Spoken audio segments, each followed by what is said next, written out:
فلا هادي له وأشهد أن لا إله إلا الله وحده لا شريك له وأشهد أن محمدا عبده ورسوله أما بعد فإن خير الحديث كتاب الله وخير الهدي هدي محمد صلى الله عليه وسلم وشر الأمور محدثاتها وكل بدعة ضلالة وكل ضلالة في النار. أعوذ بالله من الشيطان الرجيم. بسم الله الرحمن الرحيم. يا أيها الناس أنتم الفقراء إلى الله والله هو الغني الحميد. وقال الشاعر तुमको शिकवा है कि हमारा मुद्दा मिलता नहीं, देने वाले को गिला है कि गदा मिलता नहीं। तुमको शिकवा है कि हमारा मुद्दा मिलता नहीं, देने वाले को गिला है कि गदा मिलता नहीं। बेनियाती देख कर बंदे की कहता है करीब, बेनियाती देख कर बंदे की कहता है करीब।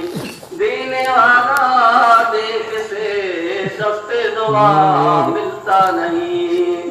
तंग दस्ती के आलम में जो घबराता हूँ, तंग दस्ती के आलम में जो घबराता हूँ, पर दर गैर पे जाते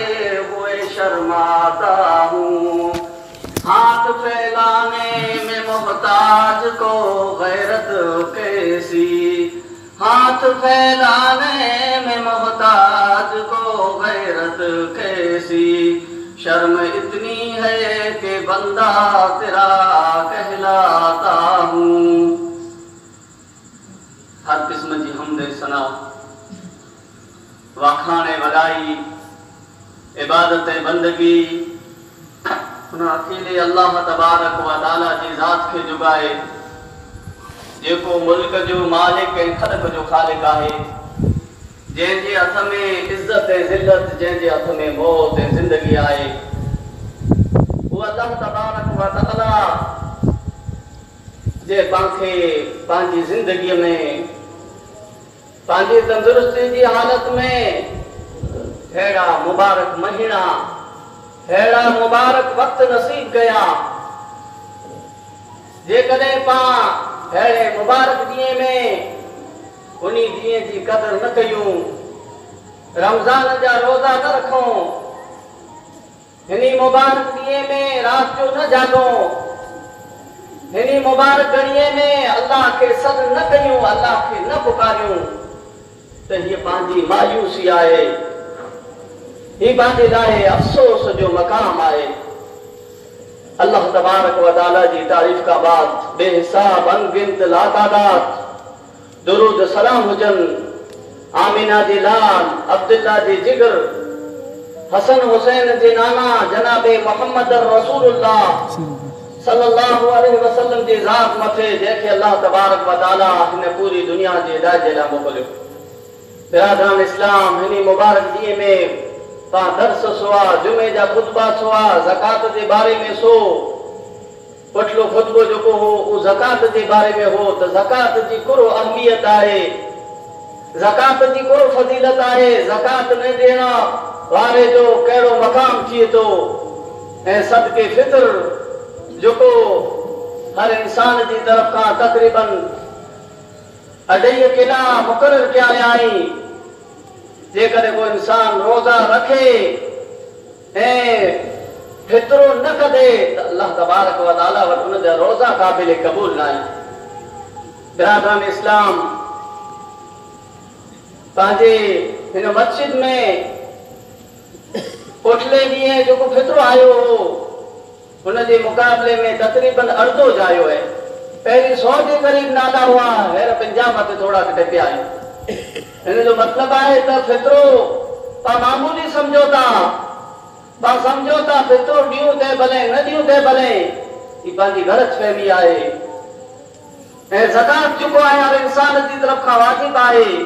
ये न तो जेको चाहे पंहिंजी जी मर्ज़ी से ज़कात दे, जेको चाहे खपे त दे, खपे त न दे।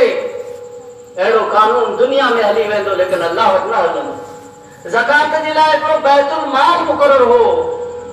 उन बैतुल माल वारा ज़कात ॾियण वेंदा हुआ। जेको ज़कात जो इनकार करे, ज़कात न दे, उन सां लड़ाई कंदा हुआ, उन सां झगड़ो कंदा हुआ। हज़रत अबू बकर सिद्दीक़ ऐलान कयो, जेको मां अल्लाह जे नबी खे रसी ॾींदो, मूंखे न ॾिने त उन सां लड़ाई करणो, उन सां जिहाद कंदुसि। एतिरी ज़कात जी अहमियत आहे, एतिरी ज़कात जी फज़ीलत आहे। लेकिन अॼु पाण वटि ज़कात मामूली आहे।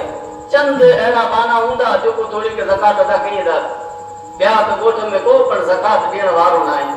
औरत चए टोल गिनी त तुरंत पाण लख जा टोल गिनी अचो, लेकिन उनजी ज़कात न ॾियूं त ई पंहिंजे लाइ आख़िरत में छुटकारे जो बाइस की न बनंदा, अज़ाब जो बाइस बनंदा। बिरादरान इस्लाम, ज़कात अदा कयो, फितरो अदा कयो। ये मुबारक ॾींहं आहिनि। ये अल्लाह जे अॻियां खिड़खिड़ाइण न जाई, अल्लाह जे अॻियां हथ फैलाइण न जाई, पंहिंजे गुनाहनि जी माफ़ी मंगण जाई, दुआऊं घुरण जाई। बिरादरान इस्लाम, पाण मरे अल्लाह जा मोहताज आहियूं। ऐं पाण वीचारा अल्लाह कंहिंजो मोहताज न आहियूं। अल्लाह तबारक व तआला क़ुरान करीम में इरशाद फरमाए थो, या अय्युहन्नासु अंतुमुल फुक़राउ इलल्लाहि वल्लाहु वल गनियुल हमीद। ऐ इंसानो, ऐ दुनिया में रहण वारो, ऐं इन धरतीअ मथे रहण वारा, ऐं मरे अल्लाह जा मोहताज आहियो। ऐं अल्लाह तबारक व तआला बेनियाज़ खूबीअ वारो आहे। तने ऐं मरे चित्रायो हिन दुनिया मथे, हिन दुनिया जी धरतीअ मथे, दुनिया जी ज़मीन मथे रहण वारा मरे अल्लाह जा मोहताज आहियो। अल्लाह कंहिंजो मोहताज न आहे। अल्लाह पंहिंजे फ़ाइदे जे लाइ सदका मुक़ररु कये, अल्लाह पंहिंजे फ़ाइदे जे लाइ ज़कात मुक़ररु कये। तहज्जुद पढ़ण त आसान आहे, नमाज़ पढ़ण त आसान आहे, तरावी ॾियण त आसान आहे, लेकिन माल जेको होए थो हिन मां ज़कात कढणु घणो मुश्किल आहे। हिन में नेक इंसान बि पुठियां आहिनि, नेक इंसान बि अॻियां न आहिनि। पैसो जेको आहे हिनजी लालच हुए थी। पैसो जेको आहे इहे इंसान खे कढणु नथो अचे, लेकिन अल्लाह एतिरे जे लाइ ज़कात मुक़ररु कये। पहिरीं अल्लाह तबारक व तआला जेको इस्लाम जा रुकन मुक़ररु कया, उन में जा पहिलो जेको रुकन आहे उहो हिन ॻाल्हि जी गवाही ॾियणी त अल्लाह जे अलावा को माबूद न आहे ऐं मोहम्मद अल्लाह जो नबी ऐं अल्लाह जो रसूल आहे। ॿिए नंबर मथे नमाज़ पढ़णी, नमाज़ कायम रखणी। ईअं न त रमज़ान में नमाज़ पढ़ी पोइ नमाज़ खे छॾाणी, 11 महीना बाक़ी रजा, ईअं न, बल्कि हमेशा जेसि ताईं ज़िंदगी रहे तेसि ताईं नमाज़ पढ़णी। ऐं टियों जेको रुकन आहे उहो ज़कात आहे। अल्लाह तबारक व तआला हिकिड़ी चीज़ में नथो आज़माए, हिकिड़ी चीज़ में इंसाफ परीक्षा नथो करे। अल्लाह चए हा ला इलाहा इल्लल्लाह चई छॾे, मूंखे अल्लाह मञी गिरे, नबी खे नबी मञी गिरे। हा हिन मथे ॿियो को कानून लागू नथो थिए, बल्कि अल्लाह तुरंत इन कानून में पास थी वेंदो त नमाज़ जो कानून चए बदनी इबादत जेको आहे उहो नमाज़ आहे। बदन जे बारे में अल्लाह कानून नाफ़िज़ करे। जॾहिं इंसान बदन में कामयाब थी वञे थो, नमाज़ पढ़े थो, तहिड़ा अल्लाह चए थो मुंहिंजे बंदे खे मूं से मोहब्बत आहे या नहीं। मुंहिंजो बंदो मुंहिंजी वाट में पंहिंजे माल खे ख़र्च करे थो नथो करे, तहिड़ा अल्लाह ज़कात मुक़ररु कये त इंसान खे ज़कात ॾियणी आहे। जॾहिं इंसान ज़कात ॾेई लाहे थो, तहिड़ा अल्लाह चए थो मुंहिंजे बंदे खे मूं से मोहब्बत आहे या नहीं। मुंहिंजे लाइ मुंहिंजे बुख मरे थो, पंहिंजी ऐश परस्ती खे छॾे थो नथो छॾे, पंहिंजी ख़्वाहिश खे छॾे थो नथो छॾे, त चौथो कानून रोज़े जो मुक़ररु कई। ऐं पंजो कानून जेको हर इंसान मथे लागू न आहे उहो हज जो कानून आहे। इंसान वटि थोरो माल हुए तंहिं पर ज़कात ॾेई सघे थो, लेकिन हज थोरे माल मां नथो थिए, थोरे पैसे मां नथो थिए। जंहिं इंसान वटि लखों रुपया हुए, वधारे पैसा हुए, तहिड़ा अल्लाह हुन मथे वरी वॾो कानून मुक़ररु कये, वरी अल्लाह तबारक व तआला हुन मथे हज मुक़ररु कये। अल्लाह इंसान जी हर तरीक़े सां परीक्षा गिने थो, हर तरीक़े सां इम्तिहान गिने थो। अल्लाह पाके दुनिया में ईअं न आहे हलाए, पंहिंजी इबादत जे लाइ हलाए। अल्लाह तबारक व तआला खाधे पीते जे लाइ, ऐश करण जे लाइ दुनिया में न आहे हलाए। हिते अल्लाह पंहिंजे बाने जी हर तरीक़े सां परीक्षा गिने थो। बिरादरान इस्लाम, अल्लाह तबारक व तआला हिन ॻाल्हि खे पसंदि करे थो त हुनजा बाना, हुनजा बंदा अल्लाह मथे उमेदूं रखे, अल्लाह जे अॻियां हथ फैलाए ऐं पंहिंजो तमामु ज़रूरत हुनजो सवाल अल्लाह खां कई ऐं पंहिंजी हर मुश्किल, हर परेशानीअ में, हर दुख में, हर तकलीफ़ ऐं अल्लाह वटां मदद घुरे, अल्लाह वटां मदद तलब करे। उन साम्हूं पिंड जे हथ खे फैलाइए, हथ खे फैलाए करे पिंड जे गुनाहनि जी माफ़ी मंगे ऐं अल्लाह जे अज़ाब खां पनाह तलब कईए। यानी अल्लाह जेको अज़ाब क़ब्र में तैयार कए उन्हीं खां पनाह मंगे, दुनिया में जेको अज़ाब है उन्हीं खां पनाह मंगे ऐं आख़िरत में क़यामत जे ॾींहुं जेको अज़ाब है सारे अज़ाब खां, चाहे वो जहन्नम जो अज़ाब होए, चाहे वो क़ब्र जो अज़ाब होए, चाहे दुनिया की बीमारी मुसीबत जो अज़ाब होए, सारे अज़ाब खां अल्लाह जी पनाह घुरे, अल्लाह वटां पनाह घुरे त अल्लाह असांखे दुनिया जी बीमारी खां बचाए ऐं अल्लाह असांखे कोरोना जहिड़ी बीमारी खां बचाए ऐं अल्लाह असांखे बड़े खां बचाए ऐं अल्लाह असांखे कैंसर खां बचाए ऐं अल्लाह असांखे टीबी खां बचाए ऐं अल्लाह असांखे शुगर खां बचाए, यानी हर परेशानी खां दुनिया में बचाए ऐं अल्लाह असांखे क़ब्र जे अज़ाब खां बचाए। दुनिया में इंसान की दुआ घुरणी खपे ऐं अल्लाह असांखे यानी क़ब्र जे बाद जेको मैदान महशर थींदो, हिकिड़ा इंसान जन्नत में वेंदा, ॿिया इंसान जहन्नम में वेंदा, त पनाह घुरणी खपे अल्लाह असांखे जहन्नम जे अज़ाब खां बचाए, यानी सारे अज़ाब खां अल्लाह वटां पनाह घुरणी खपे। दुआ जी कुरो अहमियत आहे। नबी करीम सल्लल्लाहु अलैहि वसल्लम फरमायो अफ़ज़ल इबादत दुआ, मेरा अफ़ज़ल इबादत जेको आहे दुआ आहे। जितरो इबादतूं आहिनि मेरे खां अफ़ज़ल इबादत दुआ आहे। दुआ में हर इबादत अची वञे थी, दुआ में नमाज पढ़ अची वञे थी। जहिड़ा इंसान नमाज पढ़े थो अल्लाहु अकबर चई करे हथ ॿधे थो, तहिड़ो चए थो अल्लाहुम्मा बाइद बैनी व बैना, जहिड़ो रुकू में वञे थो तहिड़ा दुआ, जहिड़ो सजदे जे विच में वञे थो तहिड़ो चए अल्लाहुम्मा अग़फ़िरली, ऐं जहिड़ा क़ाइदे में वञे थो, यानी नमाज जेको आहे पूरी पूरी दुआ आहे। दुआ सां नमाज पढ़ियल आहे त अफ़ज़ल इबादत करे जे लाइ त नमाज में दुआ, हज में दुआ, जेतिरा पर इस्लाम जा कम ई सारे कम में दुआ शामिल है, एतिरे जे लाइ दुआ मेन अहम इबादत है। बल्कि हिकिड़ी हदीस में नबी सल्लल्लाहु अलैहि वसल्लम दुआ खे इबादत चयो, अदुआ हुवल इबादत, दुआ जी इबादत है। ऐं दुआ जी अहमियत जे पेश नज़र नबी सल्लल्लाहु अलैहि वसल्लम दुआ के इबादत जो मगज़ चयो हुयो। दुआ मुख़्ल इबादत, दुआ जेको है ये इबादत जो मगज़ है, इबादत जो बेजो है।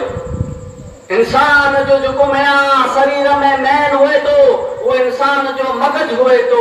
जेकर इंसान जो मगज़ फैल थी वञे, इंसान जे मगज़ में को बीमारी थी पए तो वो इंसान फालतू आहे। अहिड़ी तरह नबी सल्लल्लाहु अलैहि वसल्लम फरमायो दुआ जेको आहे इबादत जो मगज़ आहे, इबादत जो बेजो आहे, इबादत में मेरा अहम जेको आहे दुआ आहे। नबी करीम सल्लल्लाहु अलैहि वसल्लम दुआ की अहमियत के बयान करिए फरमायो अबी हुरैरा रज़ियल्लाहु अन्हु क़ाल क़ाल रसूलुल्लाह सल्लल्लाहु अलैहि वसल्लम लैस शैउन अकरम अल्लाह तआला मिन दुआ। हज़रत अबू हुरैरा चेता रसूलुल्लाह सल्लल्लाहु अलैहि वसल्लम फरमायो अल्लाह तबारक व तआला जे नज़दीक दुआ खां वधी करे को पण मुअज़्ज़ज़ कम नाई, को पण मुअज़्ज़ज़ अमल नाई। अल्लाह के मेरा दुआ पसंद आए, मेरा दुआ अजीज आए, दुआ इन कदर अल्लाह के अजीज आए जॾहिं को बंदो, जॾहिं को मानू अल्लाह वटां दुआऊं घुरे तो तेरा अल्लाह खुश थिए तो, जेकॾहिं को नथो घुरे तेरा अल्लाह उन मथे नाराज़ थिए तो। अल्लाह तबारक व तआला कुरान करीम में फरमाए वक़ाल रब्बुकुम उदऊनी अस्तजिब लकुम इन्नल लज़ीना यस्तकबिरूना अन इबादती सयदखुलूना जहन्नम दाखिरीन। आदे रब जो फरमान आहे ताई मूं वटां दुआ करो, आवाजी दुआएं के कबूल कजो। बेशक जो जेको मुंहिंजी इबादत का तकब्बुर कइए था वो अन करीब ज़लील थी करे जहन्नम में दाखिल थींदा। अल्लाह तबारक व तआला कंहिंखे चए थो, पाण खे चए थो, चए तो ऐ मुंहिंजा बंदा, ऐ मुंहिंजा बाना, मुंहिंजो फरमान आहे, मुंहिंजो हुक्म आहे ताई मूं वटां दुआ घुरो, मुंहिंजे अॻियां हथ फैलायो त आऊं आजी दुआएं खे क़बूल कयां थो। अल्लाह ईअं नथो चए रुको आऊं दुआऊं घुरो पिया, आजी दुआएं खे क़बूल की न कंदुसि, आजी दुआएं खे पाछो वारे छॾींदुसि, बल्कि अल्लाह चए थो ऐ मुंहिंजा बाना, ऐ मुंहिंजा बंदा, ऐं मूं वटां दुआऊं घुरो त आजी आऊं दुआएं खे क़बूल कंदुसि। ऐं जेको नथो घुरे अल्लाह तबारक व तआला उन जे बारे में कुरो चए थो जेको मुंहिंजी इबादत खां यानी दुआ खां तकब्बुर करे तो, पिन खे वॾो सम्झे तो, मुंहिंजे अॻियां गिड़गिड़ाए नथो, दुआऊं नथो करे त अल्लाह चए थो उहो इंसान ज़लील थी करे जहन्नम में दाख़िल थींदो। अल्लाह तबारक व तआला अहिड़े इंसान जे लाइ जहन्नम तयार कई। हज़रत अबू हुरैरा बयान कई था रसूलुल्लाह सल्लल्लाहु अलैहि वसल्लम फरमायो मन लम यसअलिल्लाह यग़ज़ब अलैहि, जेको शख़्स अल्लाह वटां नथो मंगे अल्लाह उन मथे गुस्सो थिए थो। पावडा को मंगे तो 2 रुपया 10 रुपया गुस्सो थियो था, 10 रुपया खार वञो था, पा 2 रुपया लियूं पा पूरे इलाके में प्रचार कयूं चे ही चंदे पुठिया फिरे पियो ही पिने पियो इया ना अल्लाह वटा गैर को बंदो न तो करे तेरा अल्लाह नाराज थी तो घुरी तो तेरा अल्लाह खुश थी तो अल्लाह तबारक व तआला पांच तरह नाई तो अल्लाह वटा घुरो अल्लाह वटा हर चीज जो सवाल कयो हजरत सलमान फारसी का रिवायत है नबी सल्लल्लाहु अलैहि वसल्लम फरमाया इन रब्बकुम हय्युन करीमुन यस्तही मिन अब्दिही इज़ा रफ़अ यदैहि इलैहि अन यरुद्दहुमा सिफरन बेशक आजो रब घणो हया वारो घणो करम वारो आहे जॾहिं उन जो बंदो उन जी जानिब दुआ जे लाइ पंहिंजे हथ खे फैलाए थो त हू बंदे खां शर्म करे थो त उन जे हथ खे ईअं खाली लौटाए अल्लाह खे शर्म अचे थी अल्लाह ईअं पाछा हथ नथो लौटाए बल्कि अल्लाह उन जी दुआ खे क़बूल फरमाए थो अल्लाह के शर्म अची थी लेकिन दुआ करण वारा नहीं अल्लाह के अॻियां गिड़गिड़ाइण वारा नहीं अल्लाह के सॾ करण वारा नहीं नबी सल्लल्लाहु अलैहि वसल्लम फरमाया दुआ सलाहुल मुमिन व इमादुद्दीन व नूरुस समावाति वल अर्द दुआ मोमिन जो हथियार आहे दीन जो सुदून आहे आसमान ज़मीन जो नूर आहे यानी दुआ मोमिन जे लाइ बेहतरीन हथियार आहे इन खां को पण ॿियो हथियार नथो थी सघे उन खां बाटलो बेहतरीन हथियार नथो थी सघे उन खां इंजेक्शन बेहतरीन हथियार नथो थी सघे उन खां को ऑक्सीजन बेहतरीन हथियार नथो थी सघे बल्कि बेहतरीन जो हथियार आहे वो दुआ आहे बिरादरान इस्लाम पाक कई ॾिठा हॉस्पिटल जा चक्कर कढे कढे पैसा ख़र्च करे करे जर मंदिर मथे पिया तर जो हाँ दुआऊं घुरो हाँ दुआ जे अलावा ॿियो की चारो नाहे दुआ जेको आहे मोमिन जो बेहतरीन हथियार आहे इन खां ख़ासि हथियार को बि नथो थी सघे हज़रत अब्दुल्लाह बिन उमर बयान कई था रसूलुल्लाह सल्लल्लाहु अलैहि वसल्लम फरमाया इन दुआ यनफउ मिम्मा नज़ला व मिम्मा लम यनज़िल फअलैकुम इबादल्लाह बिदुआ यकीन दुआ अहिड़ी आफात जो नादिल थी चुकियूं आहिनि ऐं अहिड़ियूं परेशानियूं जेको अञा नादिल न थियूं मिली जे लाइ फ़ाइदेमंद आहे एतिरे जे लाइ अल्लाह जा बंदा दुआ खे लाज़िम करो वधारे मां वधारे दुआऊं घुरो कीअं ॿिन्ही जे लाइ फायदेमंद हिकिड़ियूं मुसीबतूं हिकिड़ियूं बीमारियूं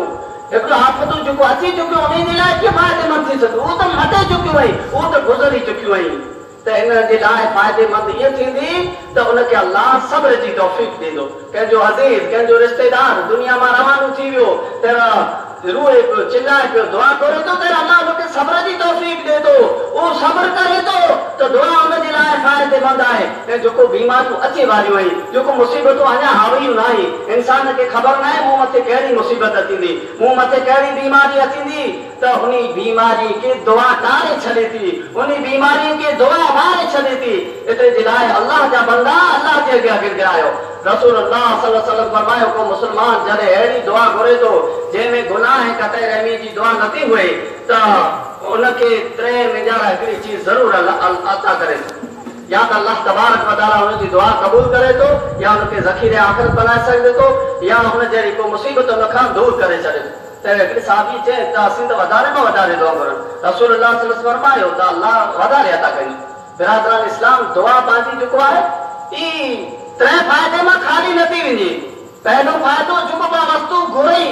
जेको बीमारी खां पनाह घुरई उहा बीमारी दूर थी वई दौलत घुरई दौलत अची वई यानी पहिरियों फ़ाइदो जंहिंजे लाइ पाण दुआ घुरूं था पहिरियों तव्हांखे फ़ाइदो खपे तो ॿिया फ़ाइदा नथा खपे लेकिन इंसान खे पहिरियों फ़ाइदो ज़रूरी न आहे मिले थी सघे पहिरियों फ़ाइदो मिले पहले फ़ाइदे जो चांस ओछो रहे थो ॿिया पर ॿ फ़ाइदा इंसान खे मिलनि था ॿियो फ़ाइदो इंसान खे ई मिले थो त जेको आफ़तूं हुन मथे अचे वारियूं हुअनि थियूं जेको मुसीबतूं अचे वारियूं हुअनि थियूं जेको ॾुख हुन मथे अचे वारा हुअनि था अल्लाह तबारक व तआला उन आफ़त खे उन बीमारी खे उन मुसीबत खे उन ॾुख खे दूर करे छॾे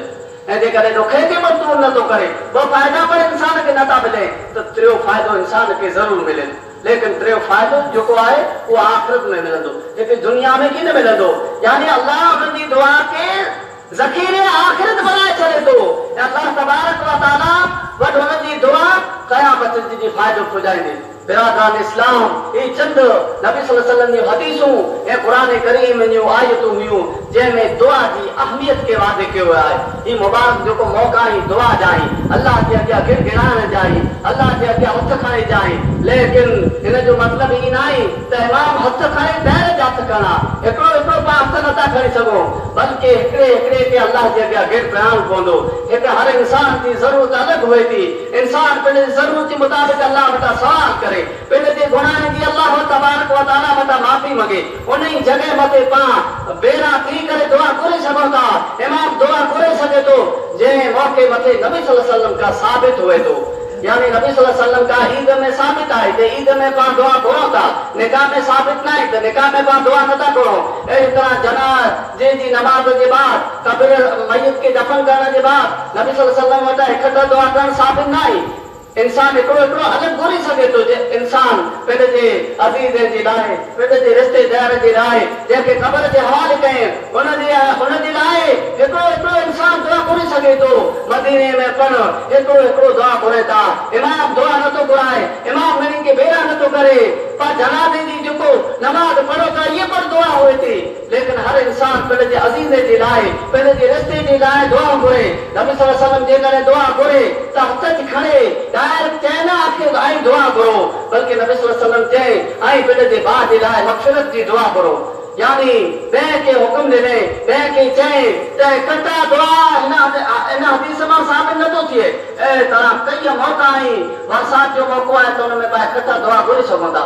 यानी हर इंसान अलग अलग तरीके से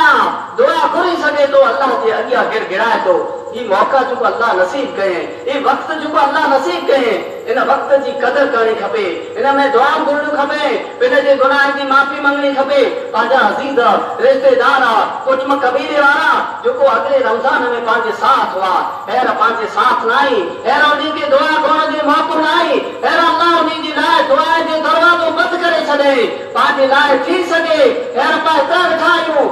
अगले भरिया जंहिं रमज़ान अचे पहिर कई पंहिंजा भाउ मौजूद न हुए जंहिंजी पाण ख़बर न आई ही बीमारियूं जेको आई ही मुसीबतूं जेको आई ही इंसान मथे हमलो करे रहियो आई इंसान के मौत जे घाट उतारे रहियो आई पाके किए पर खबर न आई त पांजी मौत करे अची वञे मौत जो मलाइक पा मथे कॾहिं धड़ाको करे त ही मुबारक जो टाइम आहे ही मुबारक जो वक्त आहे इन वक्त जी कदर कयो अल्लाह जे अॻियां गिड़गिड़ायो अल्लाह वटां पंहिंजे गुनाह जी माफ़ी मंगो अल्लाह तबारक व तआला दुआ आहे त अल्लाह तबारक व तआला पाके हिन मुबारक महीने में अल्लाह के अॻियां गिड़गिड़ाइण जी तौफ़ीक़ अता फरमाए अल्लाह तबारक व तआला पाण जेको फटलू फटलू इबादतूं कयूं आहिनि अल्लाह पंहिंजी इबादतुनि जी तरफ़ न न्यारे बल्कि अल्लाह इन इबादत खे क़बूल फरमाए अल्लाह पंहिंजी तरावीह खे क़बूल फरमाए अल्लाह पाण जेको क़ुरान करीम जी तिलावत कई उन तिलावत खे क़बूल फरमाए जेको कबूल फरमाए अल्लाह तबारक व तआला पा मथा हर किस्म की मुसीबतों दूर करे ए खुसूसन कोरोना जैसी साजिश कोरोना जहिड़ो वायरस जो पा मथे आए अल्लाह इन वायरस के निस्ते नाबूद करे छॾे अल्लाह दुनिया भर के मुसलमान की मदद करे अल्लाह हिंदुस्तान के मुसलमान की खुसूसन मदद करे ए अल्लाह पांजे कच्छ के मुसलमान की पांजे पश्चिम के मुसलमान की मदद करे अल्लाह इनी मथा इन मुसीबत इन बीमारी के दूर करे छॾे ए जो मरी आई जो कब्र जे पा हवाले कया अल्लाह उन्हीं जी कब्र में नूर ए रोशनी पैदा करे अल्लाह उन्हीं जे हक में पांजी दुआएं के कबूल फरमाए अल्लाह उन्हीं जी कब्र में जन्नत जो विछाण विछाए दे अल्लाह उन्हीं जी लाइ जन्नत जो खिड़कियों खोले छड़े अल्लाह इने मुबारक माह में उन्हीं जे हक में पांजी दुआएं के कबूल फरमाए ए जो बीमार है जो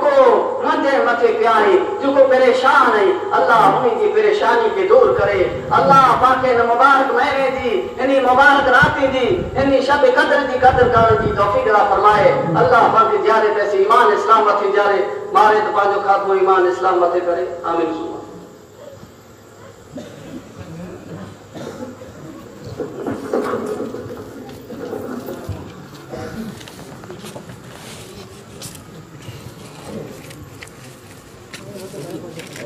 मजा भतर घर पड़े बैठा है वाट में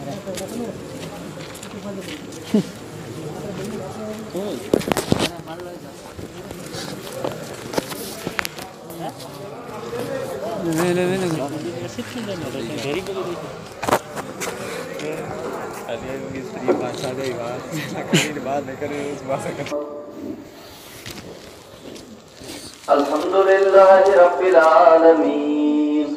अर्रहमानिर रहीम मालिकी यौमिद्दीन إياك نعبد وإياك نستعين اهدنا الصراط المستقيم صراط الذين أنعمت عليهم غير المغضوب عليهم ولا الضالين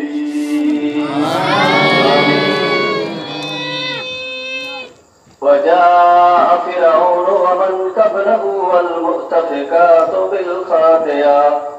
فعصوا رسول ربهم فأخذهم أخذة رابية إنا لما طغى الماء حملناكم في الجارية لنجعلها لكم تذكرة وتعيها أذن واعية فإذا نفخ في السور نفخة واحدة وحملت الأرض والجبال فدكتا دكة واحدة فيومئذ وقعت الواقعة. الله أكبر.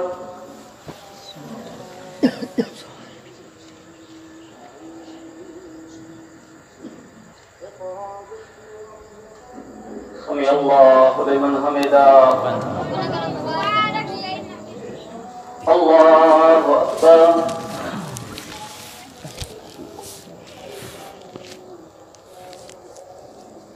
الله أكبر.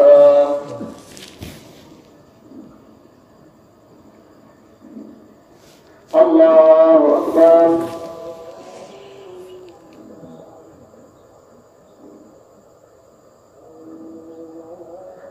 الله أكبر.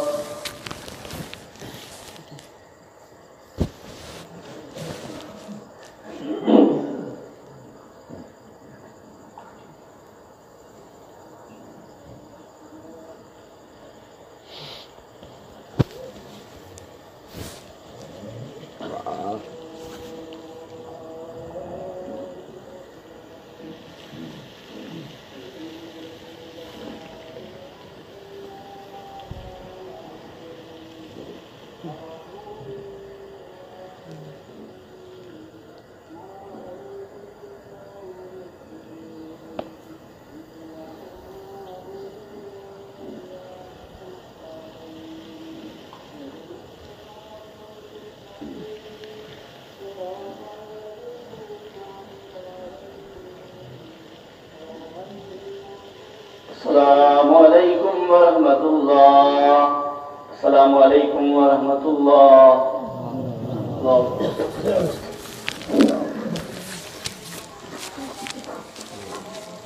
الله أكبر.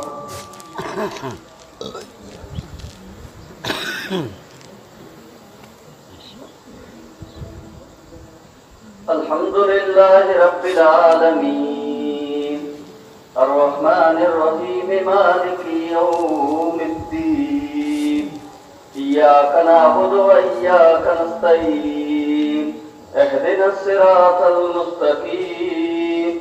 صراط الذين أنعمت عليهم غير المغضوب عليهم ولا الضالين آمين. فإذا نفخ في السور نفخة واحدة وحملت الأرض والجبال فدكتا دكة واحدة فيومئذ وقعت الواقعة وانشقت السماء فهي يومئذ واهية والملك على أرجائها ويحمل عرش ربك فوقهم يومئذ ثمانية يومئذ تؤردون لا تخفى منكم خافية فأما من أوتي كتابه بيمينه فيقول هاؤم اقرءوا كتابيه إني ظننت أني ملاق حسابيه فهو في عيشة راضية في جنة عالية قطوفها دانية كلوا واشربوا هنيئا بما أسلفتم في الأيام الخالية. الله أكبر.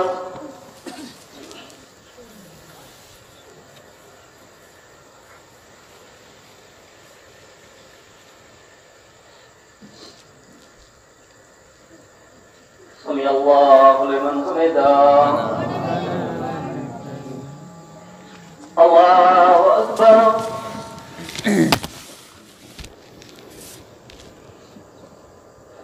الله أكبر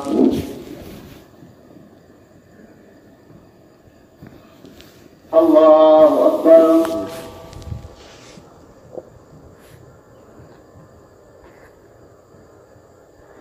الله أكبر الحمد لله رب العالمين الرحمن الرحيم مالك يوم الدين إياك نعبد وإياك نستعين اهدنا الصراط المستقيم صراط الذين أنعمت عليهم غير المغضوب عليهم ولا الضالين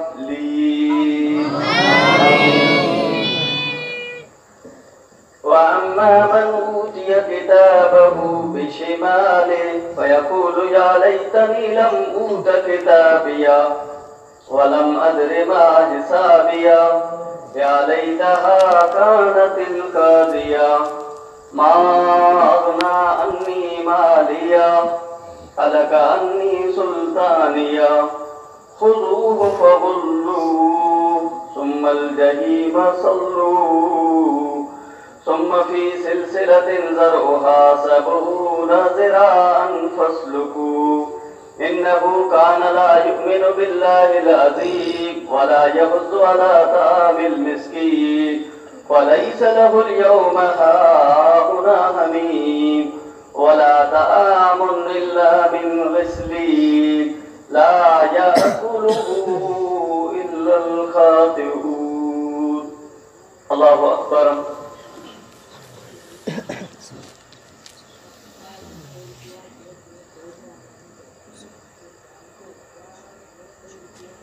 سمع الله لمن حمده الله أكبر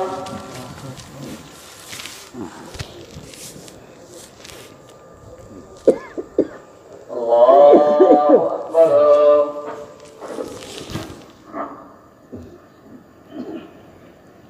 الله أكبر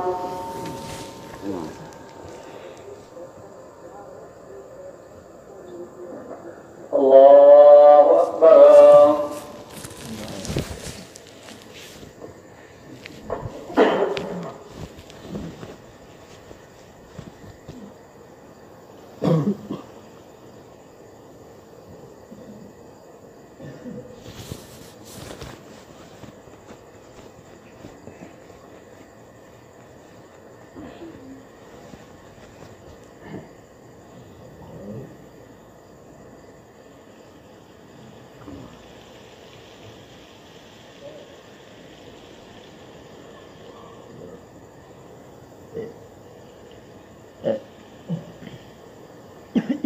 السلام عليكم ورحمة الله السلام عليكم ورحمة الله